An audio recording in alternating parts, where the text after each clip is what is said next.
His physical gifts became obvious, as did the coolness factor. Wesley Walls was just cool. He was Hollywood stuntman cool. He was Clint Eastwood cool. He's Gene Hackman cool. And Jordan described it well. There was a receiving line when Wesley Walls was warming up because people wanted to just bask in it a little bit, and maybe some of the coolness would rub off. Wesley was with the Carolina Panthers for a portion of his career, 96 through 2002. He's a member of the College Football Hall of Fame. And the marks that he made on this franchise during his time here will be forever indelible. Ladies and gentlemen, to the video screens. I just got so humbled that Mr. Tepper, first of all, they're doing that, and I'm going to be part of it. And I just felt like I'm a Panther again. Perline back to throw. Fires over the middle. Walls, juggling catch, takes it in the end zone. Touchdown! I get emotional thinking about it. I came here in 96, and I never will forget Coach Capers, Don Capers, telling me, he said, Wesley, this place is perfect for you. And he was right. Collins, play action. He's going to throw. There he is. Walls, touchdown!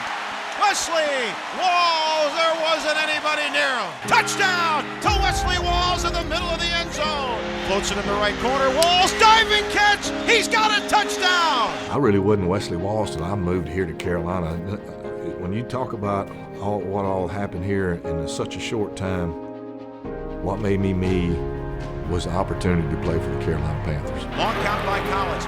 Fakes it, bootlegs it right. There's Walls open. Got it in the right corner. Touchdown. At the 20, at the 10. How do you do? Touchdown, Panther. I don't know how else to, I don't know what else can. I mean, I'm kind of superstitious to say I don't see how I can get any better than this, but I really don't. I mean, this is the pinnacle of being a Carolina Panther. Me being in the Hall of Honor did not happen without you, and I appreciate it.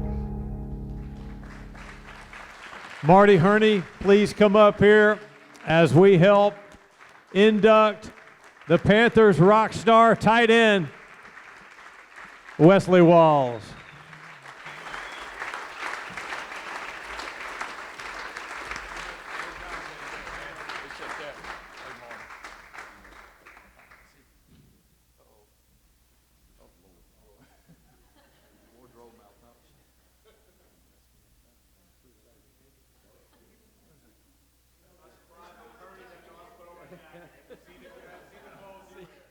Wow.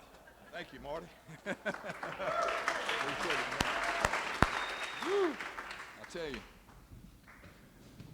that was harder than it looked. Marty cut me like everyone said here tonight, and Jake, I deserved it too. I did. It was time. It was time at that point. But let me get a little breath here. I tell you, this night's so special to me to be here. And watching all three of these guys give their speeches, I realized I've wasted a lot of time this week. I've spent about 100 hours on a speech. And some money too. You're going to hear every word of it. I'm telling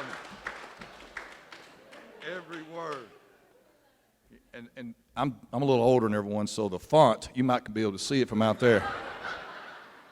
Don't get nervous. This is about 10 or 12 minutes, but there's 100 pages there because the words are so big. But no, ever since the announcement, I've been thinking about this night, what I was going to say.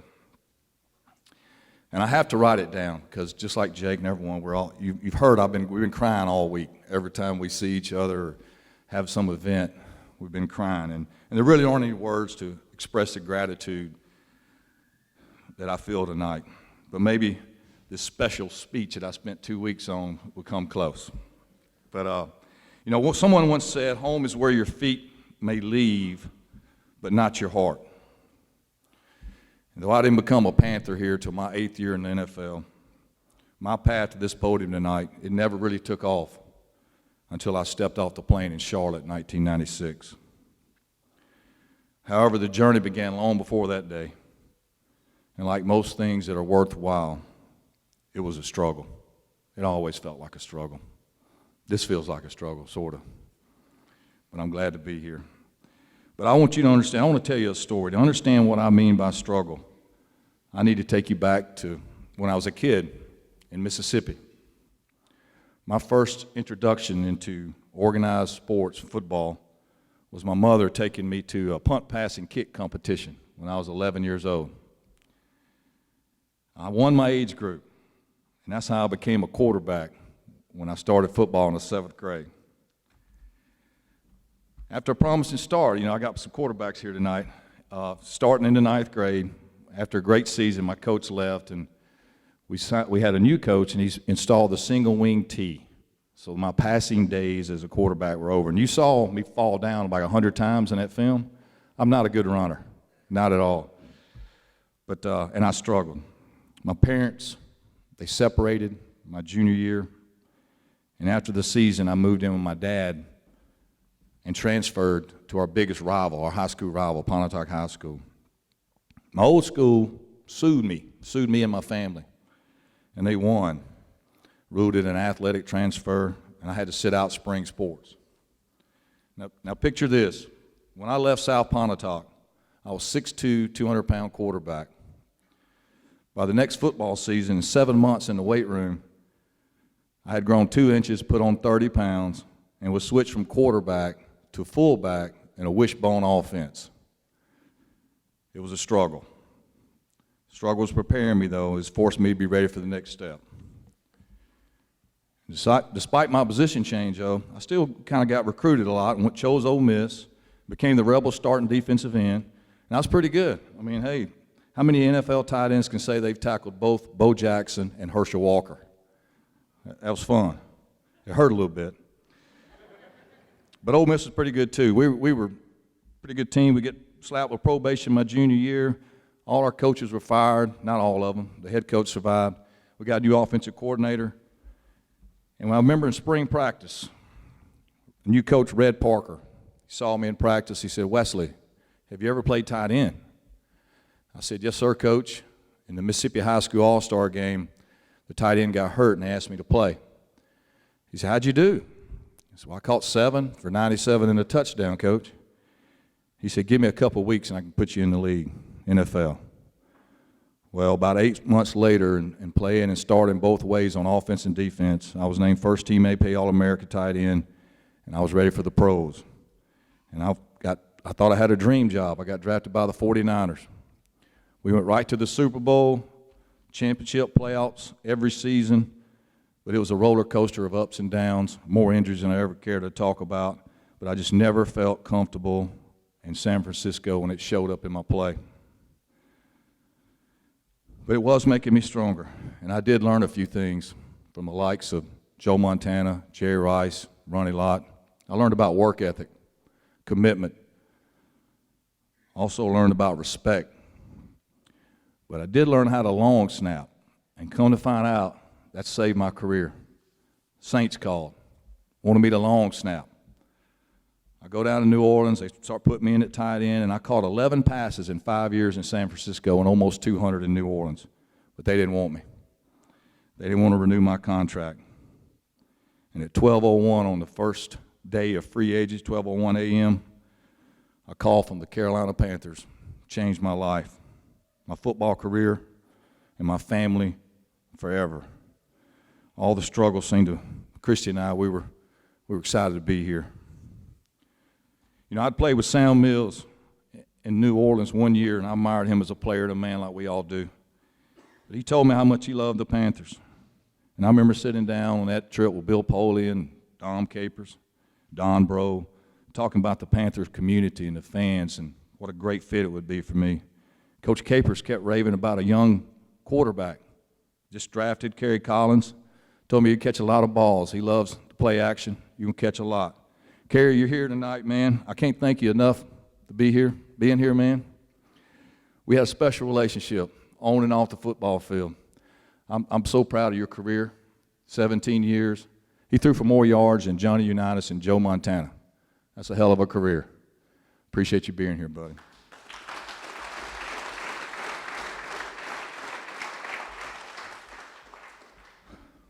When I landed in Charlotte that day on that free agency trip, I knew, man. I knew in my heart. You ever get that feeling? I'm in the right place, the right time. I finally found a home for my football career, a home for my family. Christian and we lived in an apartment for the first 7 years of our career. And let me be perfectly clear. Some say I was a selfish player when I was here. You know, they may be right. Maybe I was. I admit I wanted the ball. I especially loved it in the red zone.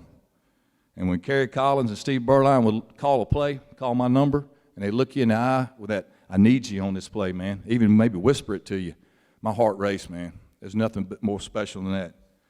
I wanted to do well for them. You heard the guys talk about that. I didn't want everything. Just wanted to play. I just wanted to win, man. I wanted to feel needed. I wanted to be respected. And that's how my Carolina teammates and coaches made me feel. Berline came all the way from California. He got here on time. I can't believe it, tonight. But we had a great relationship too, my man. I spent more time with Steve Berline than any football player I ever played with in my career. We played gin to and from every football game, on the planes, every night in training camp. You still owe me $1,000, by the way. After that golf match today, we're even, all right? I don't have to pay you. But you were the most prepared teammate I ever played with, man. I mean, unbelievable. Always ready to get into action and do your best, and it was great. You played awesome. It was an honor to put on the pads with you, walk on the field with you. You're a warrior. My two favorite photos in my career, 15 years, they're almost mirror images. One of them was with Kerry and me on the sideline. We're kind of laughing about something. And then there's another one, me and Steve walking on the field with my arms draped, our arms draped around each other. And we're having the same conversation in both those pictures. Can you believe they can't stop Y-stick nod? Can you believe they can't cover K4Y corner? Heck, man, everybody in the stadium knew we were going to run it. They couldn't stop it. Felt good. Doesn't it feel good, Jake? Steve, it feels good when they can't stop you and they know what they're running. It was awesome, man. You guys were great together. Chris Mangum. My man, my rebel. Best teammate I ever had, man. You were always there for me. Sometimes you play the same position, it can get competitive. You never made it feel, it was competitive, you made me better. You made me work every day. And you were always there to support me, man. I love you for it. Go Rebels. They're playing right now, aren't they? Whew. I've got some buddies in this club. You may have heard them laughing in the background over there. They're having a good time. They're from Mississippi. All the way from high school, some of my teammates, some college friends, and a lot of friends from Charlotte that we've met along the way. I wouldn't be here tonight. It's so much support. I love you guys. Thanks for coming. I'm going to save my comments for my family to the last, but I do have to congratulate my fellow inductees. Steve Smith, I played with Jerry Rice. You're the best. I mean, I'm saying something, brother. You know it. That guy showed up and played 20 years, but I've never seen anybody fight and compete like you. Never seen anybody like it. I was in awe of the way you played. Respected it. Jake DeLone, man, you said it. I missed you two times. New Orleans and here in Carolina. But you walked on that field with a passion and an energy few people bring to the field, man. You're a great teammate, I can tell. I asked Mangum about you. He said the same thing. You're awesome. Jordan Gross, when I think of you, when I see you, I think of consistency. You're always there, always doing your job. They trusted you because they knew you were going to be ready to play. What a solid player you are, man. I've loved getting to know you over the last few years. I'm telling you. And I'm excited and honored that we'll all be teammates for life in the Hall of Honor. As Sam Mills says, keep pounding. Finally, my family. Thank you guys, man. You're awesome. I've got my daughters, Jennifer and Alex, my son Colton over there, son-in-law to be. It's it's kind of fun. They were old enough to kind of know what I did and enjoy it. We had a lot of fun together. I love to play football because I love to have fun. It was fun. We had fun together. And then There's my beautiful wife, 30 years, Christy. 30 years together. I've loved you from the first time I saw you. I had to look down and read that because I don't want to get emotional here. You know what I realized over the years? My memories are her memories too. You've been there all along the way. I couldn't have done it without you. There's a songwriter from my hometown. I had to put this in here, Jimmy Weatherly. He wrote a song called The Best Thing That Ever Happened to Me. And it goes like this. I'm not going to sing it. It's okay. A little Elvis later. I'll see you later. But seriously, though, Christy, if everyone should write a song about my life story for whatever reason that would be, you would be there between every line of pain and glory. And you certainly were. I love you forever, darling. Thank you.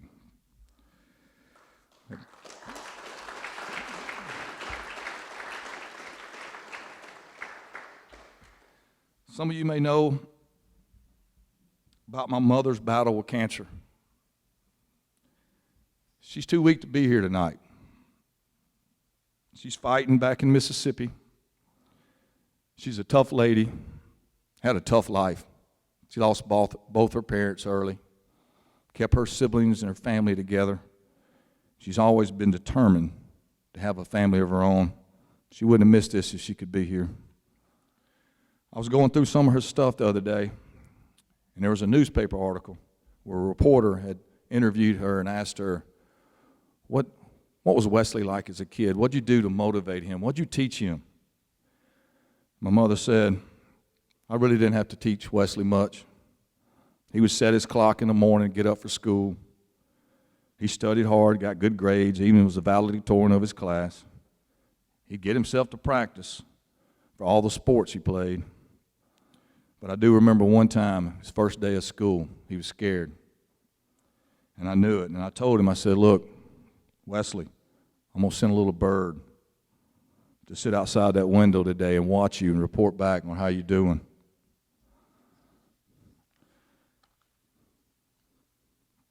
When I came home that afternoon, my mother asked me how my day went. I said, Mama, I saw that little bird outside my classroom window watching me all day. My mom's here tonight watching me. She's been watching me my whole life. She's proud of her son. She's no more prouder than her son is of her. I love you, Mama. I'm going to skip this stuff. Oh. I tell you, this is such a great honor, man. He's my family, everybody in this room, watching on video. I'm home when I'm with you. I'm home as a Carolina Panther. And I'm going to close with this. When most folk, when they get to that game tomorrow, and when they see my name on that stadium, they're going to naturally think of Wesley Walls, a football player.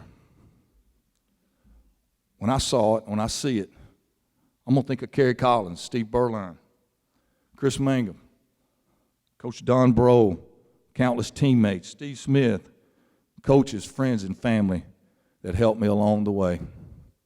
I will be forever grateful. Thank you. Thank you, and good night.